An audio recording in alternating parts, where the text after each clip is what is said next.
नमस्कार दोस्तों, क्या आपने कभी ये कहावत सुनी है, काजर की कोठरी में कैसो ही सयानो जाए। एक लीक काजर की लागे है पे लागे है। लेकिन क्या आप जानते हैं कि इस कहावत के पीछे एक बेहद रोचक और रहस्यमयी कहानी छिपी हुई है। आज की इस वीडियो में हम बात करेंगे हिंदी साहित्य के महान लेखक देवकीनंदन खत्री के प्रसिद्ध उपन्यास काजर की कोठरी की। ये कहानी केवल रोमांच और रहस्य से भरी हुई नहीं है, बल्कि ये हमें ये भी सिखाती है कि गलत संगति और बुरा वातावरण किस तरह इंसान के चरित्र को बदल सकता है। तो आइए जानते हैं इस अद्भुत और शिक्षाप्रद कहानी को। दोस्तों, काजर की कोठरी में कैसो ही सयानो जाए। एक लीक काजर की लागे है पे लागे है। यही कहावत इस उपन्यास की मूल भावना को व्यक्त करती है।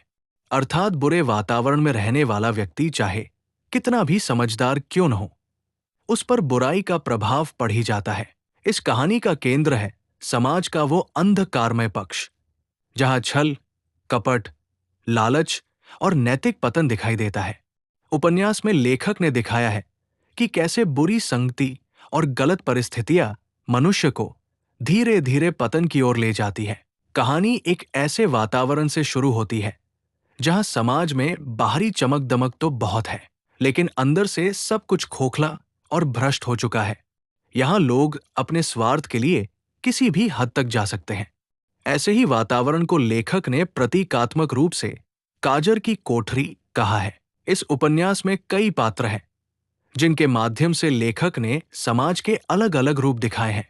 कुछ पात्र ईमानदार और सरल हैं, जबकि कुछ अत्यंत चतुर, स्वार्थी और षड्यंत्रकारी हैं।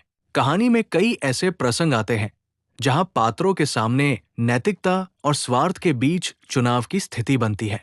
कुछ लोग सच्चाई का रास्ता चुनते हैं, लेकिन कुछ लोग लालच और सत्ता के मोह में पड़कर गलत रास्ते पर चल पड़ते हैं। जैसे जैसे कहानी आगे बढ़ती है, पाठक को यह महसूस होने लगता है कि समाज में अच्छाई और बुराई का संघर्ष लगातार चलता रहता है। कई बार ऐसा लगता है कि बुराई जीत रही है, लेकिन अंततः सत्य और नैतिकता की शक्ति सामने आती है। उपन्यास में लेखक ने यह भी दिखाया है कि बुरी संगति और भ्रष्ट वातावरण केवल व्यक्ति को ही नहीं, बल्कि पूरे समाज को प्रभावित करता है। जब लोग अपने स्वार्थ के लिए नैतिक मूल्यों को भूल जाते हैं, तो समाज में अविश्वास, अन्याय और अराजकता फैलने लगती है। कहानी के कई पात्र शुरुआत में अच्छे होते हैं, लेकिन धीरे धीरे परिस्थितियों और संगति के प्रभाव से उनका चरित्र बदलने लगता है। यही वो स्थिति है जहां काजर की कोठरी का प्रतीक पूरी तरह स्पष्ट हो जाता है। लेखक का संदेश साफ है, यदि मनुष्य गलत वातावरण में रहेगा, तो उसके चरित्र पर भी उसका प्रभाव पड़ेगा। इसलिए जीवन में सही संगति और नैतिक मूल्यों का होना बहुत आवश्यक है। उपन्यास का अंत पाठकों को एक गहरी सीख देता है। लेखक बताना चाहते हैं कि चाहे परिस्थितियां कितनी भी कठिन क्यों न हो, मनुष्य को अपने चरित्र और सिद्धांतों से समझौता नहीं करना चाहिए, क्योंकि एक बार यदि व्यक्ति बुराई के रास्ते पर चल पड़ता है, तो वापस लौटना बहुत कठिन हो जाता है। काजर की कोठरी केवल एक कहानी नहीं है, बल्कि ये समाज और मानव स्वभाव का गहरा अध्ययन भी है।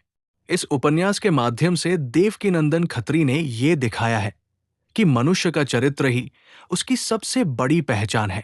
दोस्तों, यही कारण है कि ये उपन्यास आज भी हिंदी साहित्य में महत्वपूर्ण स्थान रखता है।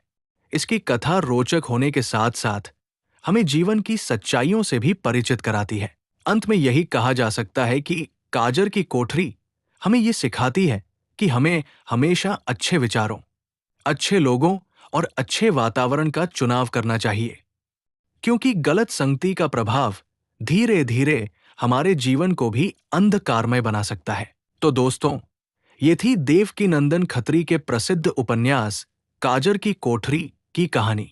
ये कहानी हमें सिखाती है कि बुरे वातावरण में रहने से अच्छा व्यक्ति भी प्रभावित हो सकता है।